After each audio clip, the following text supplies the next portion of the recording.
10 ఎకరాల భూమి ఉన్న రైతు, ఎకరా భూమి ఉన్న రైతు, ఎంత భూమి ఉన్నా కానీ ఒక ఇల్లు కూడా తన భూమిలో కట్టుకోవడానికి హక్కు అధికారం లేదు, పర్మిషన్ ఇవ్వరు. ఇది రైతు యొక్క పరిస్థితి. ఇది ఎంత అన్యాయం ఇది?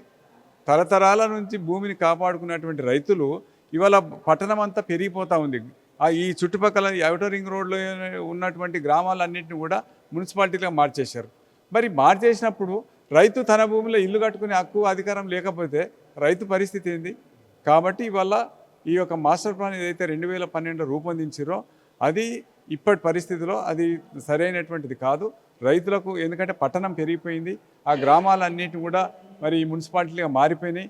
ఆ గ్రామాల్లో ఉన్నటువంటి రైతుల భూములు ఏవైతుందో తను ఒక ఇల్లు కట్టుకోవాలన్నా లేదా డెవలప్మెంట్కి ఇవ్వాలన్నా ఇవ్వలేనటువంటి పరిస్థితి ఉంది. కాబట్టి రైతులకు అనుకూలంగా రెసిడెన్షియల్ జోన్ కానీ లేదా మల్టిపుల్ జోన్లో కానీ మార్చాలని మేము భారతీయ జనతా పార్టీగా మరి రింగ్ రోడ్లో ఉన్నటువంటి లోపల ఉన్నటువంటి భూములన్నింటినీ కూడా మార్చాలని కోరుతా ఉన్నాం.